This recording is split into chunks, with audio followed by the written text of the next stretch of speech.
Ayu Ting Ting baru saja berangkat umroh bersama anak semata wayangnya, Bilqis.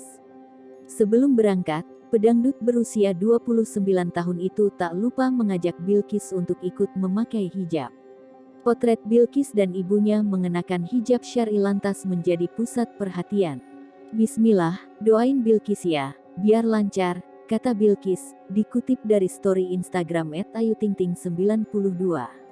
Ayu Ting Ting pergi ke Tanah Suci ditemani Ayah Ozak, Umi Kalsum, dan juga putrinya, Bilqis Humaira Razak. Keberangkatan mereka dikabarkan lewat media sosial pada hari Minggu, tanggal 29 Mei tahun 2022.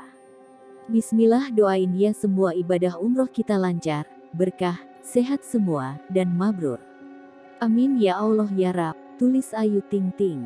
Tulisan ini disertai dengan foto Ayu Ting Ting dan putrinya duduk di kursi pesawat.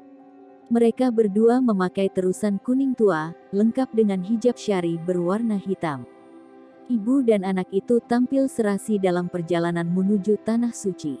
Sebuah pemandangan yang menarik, mengingat Ayu Ting Ting dan putrinya jarang memakai hijab di depan umum dalam kehidupan sehari-hari. Kontras ini sontak membuat keduanya dibanjiri pujian di kolom komentar. Masya Allah, teteh cantik sekali pakai hijab, ungkap salah satu warganet. Kalau lagi begini cantik banget Ayu Ting Ting, pakaiannya sopan, wajahnya bercahaya, kata pengguna lain.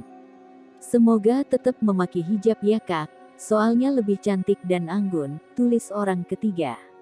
Pujian serupa juga disampaikan mengenai Bilqis. Gadis berumur 9 tahun itu terlihat sangat menggemaskan dalam balutan hijab. Paras cantiknya tidak kalah jika dibandingkan dengan ibunda. Keputusan Ayu Ting Ting mengajak Bilqis umroh dan memakai hijab patut diacungi jempol. Terakhir dikabarkan, Ayu Ting Ting dan keluarganya telah sampai di tujuan dengan selamat.